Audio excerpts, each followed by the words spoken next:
Segundo o Wikipedia, Scooby-Doo é uma franquia animada estadunidense, criada pelos animadores Joey Hubby e Kenny Spears, e originalmente produzida pelo icônico estúdio de desenhos animados Hanna-Barbera. Depois da estreia da série Scooby-Doo, Cadê Você?, em 1969, o grupo de crianças encheridas engajadas na resolução de mistérios supostamente sobrenaturais e monstruosos ganhou várias versões ao longo dos anos, incluindo outras séries animadas, spin-offs e até filmes live action. Ao contrário do que se pode pensar em primeira instância, é possível extrair dos episódios algo além da clara lição de moral de que nossos monstros não são realmente místicos como aparentam ser à primeira vista.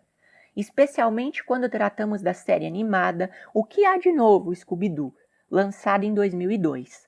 Há, na verdade, uma espécie de caminho filosófico possível de ser observado quando submetemos os episódios à investigação de uma lente específica, calibrada com as características da filosofia clássica da antiguidade. Digo, quando assistimos à animação de 2002, conhecendo os conceitos do mestre das palavras que ensejou a dúvida na Grécia Antiga, Sócrates, podemos notar ali um claro movimento de consonância com a filosofia socrática. Creio que, no momento, o caro espectador possa estar confuso por nunca ter ouvido falar de Sócrates ou por julgar este humilde narrador um louco desvairado das ideias por querer relacionar um inocente desenho infantil com um dos maiores filósofos da história. Seja como for, peço que não abandone esse vídeo e dê uma chance para a filosofia do mentor de Platão, pois eu tentarei esclarecer meu ponto. A fim de melhor fazê-lo, daremos um zoom em um dos episódios da série de 2002, chamado Brinquedos Assustadores. Como todo bom episódio dessa versão do grupo de prodigiosos adolescentes solucionadores de mistérios, o prólogo é incumbido de nos apresentar a monstruosa criatura da vez. Em Brinquedos Assustadores, somos confrontados com a ameaça de brinquedos que ganham vida e passam a aterrorizar, de noite, um shopping center. No começo, Scooby, Salsicha, Fred, Daphne e Velma chegam ao shopping com a simples intenção de comprar um brinquedo de aniversário para o afilhado de Velma.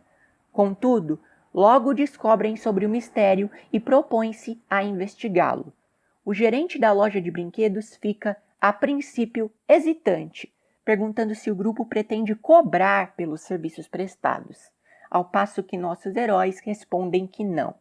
Sendo assim, esses começam seu típico processo de entrevistar as pessoas possivelmente envolvidas, conhecendo, então, o segurança do lugar. Decidem, também, passar a noite dentro das dependências do shopping, a fim de investigarem o suposto evento sobrenatural com os próprios olhos. Quando anoitece e as lojas se fecham, separam-se e começam a vasculhar o lugar. Scooby e Salsicha logo passam a ser perseguidos por algumas bonecas loiras e vestidas de rosa e saem correndo, deparando-se com Fred, Daphne e Velma, que conversavam com um jovem colecionador de brinquedos. O grupo, reunido novamente, corre para um elevador, na tentativa de fugir daquelas maníacas bonecas. As Barbies, por sua vez, cortam os cabos do elevador e metem o grupo em uma enrascada. Mas Scooby consegue evitar a queda da máquina com as patas, dando tempo para Salsicha, Fred, Daphne e Velma escaparem, no entanto, ficando preso. Velma, então, usa uma porção de biscoitos Scooby para encorajar o cão e fazê-lo soltar o elevador, sair correndo e salvar a própria vida. O segurança aparece e culpa o grupo de protagonistas pela confusão toda. Posteriormente, nossos heróis retomam a investigação. Velma encontra uma planta antiga do prédio, mostrando que, antes de ser um shopping, ele era um museu. Depois, separam-se novamente. Scooby, Daphne e Velma fazem outra descoberta. O colecionador de brinquedos também produz seus próprios bonecos e bonecas.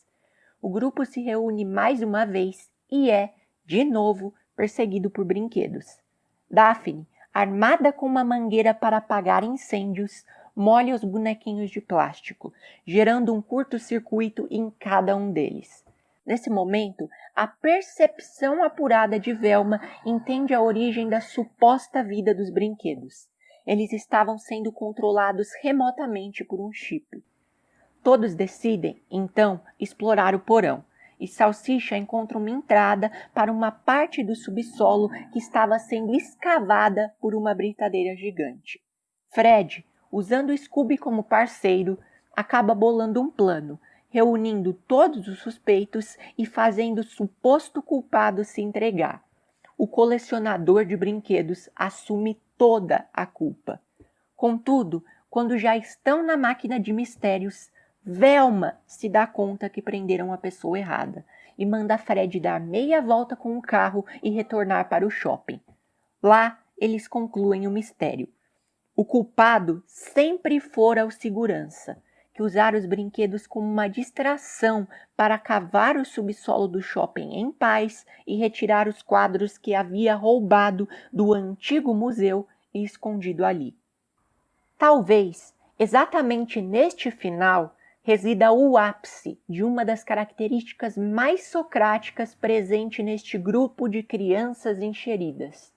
A constante busca pela verdade, a contínua ânsia de descobrir o malfeitor por trás do falso monstro. Isto é, em basicamente todos os episódios, Scooby, Salsicha, Fred, Daphne e Velma são movidos por uma vontade de desmascarar as criaturas e descobrir o indivíduo comandante dos planos nefastos da vez. E, justiça seja feita, o grupo não parece ganhar nenhuma recompensa com esses feitos que não a satisfação por aproximar-se da verdade. Digo aproximar-se, pois assim melhor define-se a natureza desta atividade.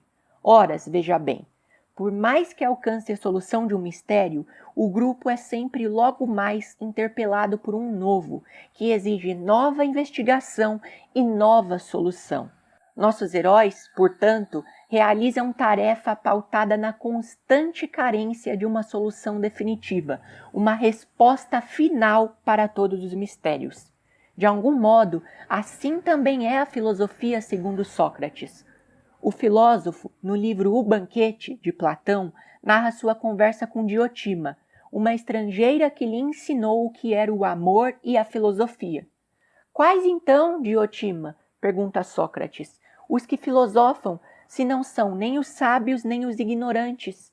Ao passo que a mulher responde, são os que estão entre esses dois extremos. O filósofo, segundo Sócrates, é aquele que não é um ignorante, pois está sempre em busca da verdade, mas também não é um sábio, porque reconhece a sua carência de sabedoria. O filósofo socrático está numa constante busca pela verdade, assim como Scooby, Salsicha, Fred, Daphne e Velma estão sempre numa constante busca pela solução de mais um mistério. Mas as semelhanças dos nossos caros protagonistas com Sócrates não param por aí. Nos minutos finais do episódio, quando o segurança responsável por aterrorizar o shopping já está nas mãos das autoridades, torna-se evidente o desprezo dele pelos jovens investigadores.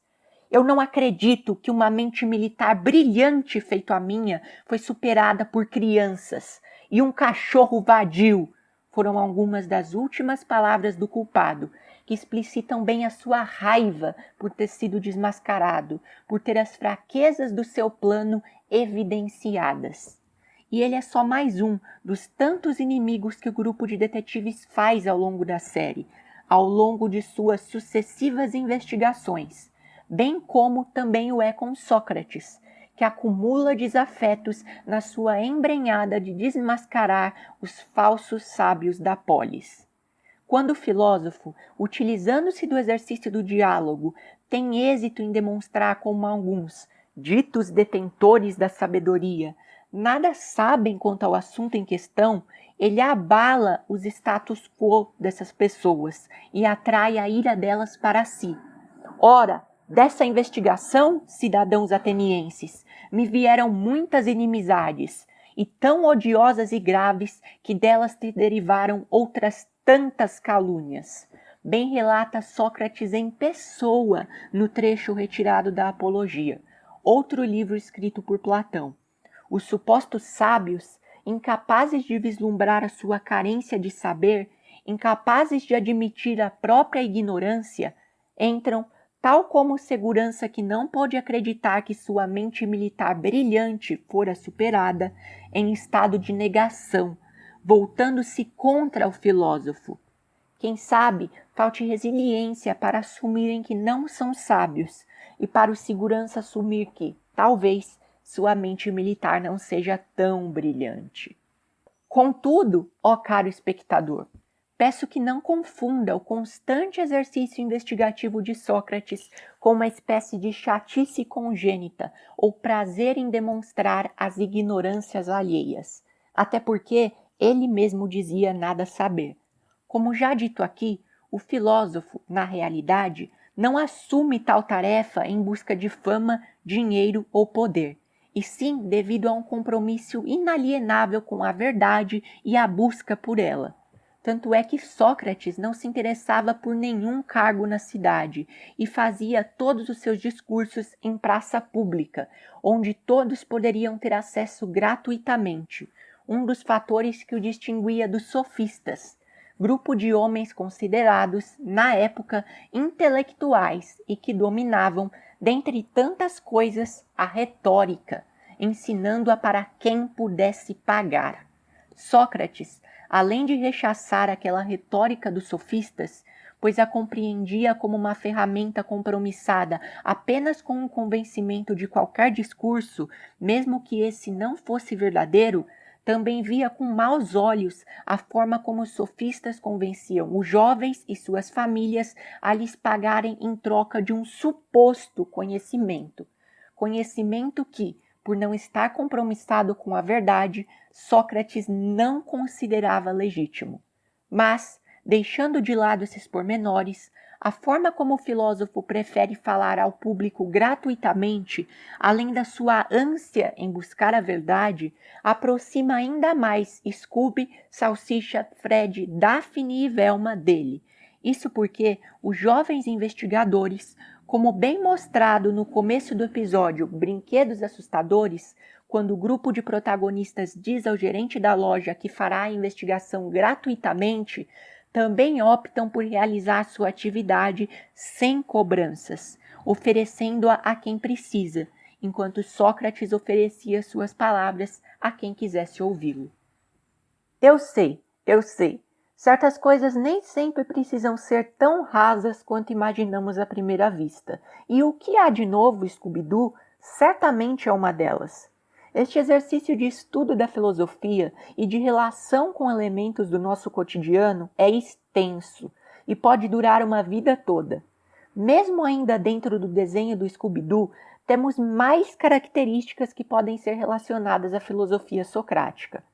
Uma dessas possíveis relações, talvez a mais visual e perceptível de todas, uma vez que diz respeito à composição da personalidade dos personagens, é sobre a ideia socrática de divisões da alma. Sócrates dizia que a alma humana era dividida em 3 distintas partes. O baixo ventre, que diz respeito aos desejos mais carnais, mais instintivos da criatura humana, como a fome, por exemplo.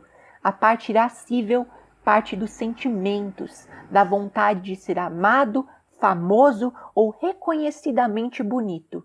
E a intelectiva, parte da alma que diz respeito à razão, a capacidade humana de acessar, mesmo apenas parcialmente, o mundo das ideias e buscar a verdade. Analisando nosso grupo de crianças encheridas, conseguimos enxergar uma relação entre os personagens e essas divisões. Veja bem, Salsicha e Scooby estão sempre perecendo a um medo dominante e, na maioria das vezes, irracional, até injustificável, além de estarem constantemente famintos, com o estômago perenemente roncando. sendo, portanto, os nossos perfeitos representantes para o baixo ventre. Já Fred e Daphne, corajosos e também inteligentes, geralmente representados como personagens abastados, são mais vaidosos, mais preocupados com a aparência, ou pelo menos representam, em algum nível, um estereótipo de padrão de beleza, enquadrando-se na descrição da parte irascível. Velma, por sua vez, costuma ser representada como a mais inteligente dos 5. Eis aí, então, a nossa parte intelectiva da alma. Embora Sócrates argumente que a parte intelectiva é superior às demais e deveria estar na liderança, isso não significa que as outras não sejam necessárias para a vida. No próprio episódio Brinquedos Assustadores, ainda que Velma faça descobertas e conclusões ímpares, como perceber o microchip nos brinquedos e o verdadeiro culpado, todos os outros personagens também têm suas necessárias contribuições. Salsicha descobre a britadeira gigante, Fred bola um plano para tentar capturar o culpado, Scooby salva todos na queda do elevador e Daphne provoca um eletrocircuito nos brinquedos. Até os elementos mais sutis da animação, mas que sempre acompanham nossos ávidos investigadores, parecem comparáveis à filosofia socrática. A máquina de mistérios e os biscoitos Scooby podem até ser coadjuvantes, incapazes de desvendar os monstros sozinhos. Contudo, estão sempre auxiliando os prodigiosos adolescentes na sua caminhada rumo à verdade, no seu parto de ideias capazes de desvendar o culpado, assumindo quase o exato papel de Sócrates nos diálogos platônicos. No próprio episódio Brinquedos Assustadores, vemos como Velma, que não à toa representa a parte intelectiva da alma, utiliza dos biscoitos Scooby para auxiliar Scooby-Doo no parto da coragem e permitir que ele fuja do elevador. Já no final, a máquina de mistérios também marca presença, conduzindo nosso grupo para a verdadeira solução daquele caso. Os biscoitos e o furgão, assim como Sócrates fazia com quem dialogava, auxiliam nossos heróis em seus partos, ajudam-lhes a desbravar o caminho rumo à verdade. Porém, são Scooby, Salsicha, Fred, Daphne e Velma os responsáveis por dar à luz as ideias. No final das contas, Sócrates e o que há de novo Scooby-Doo, embora separados por milênios, ajudam-nos a descobrir que uma vida sem investigação não vale a pena ser vivida. Scooby-Doo!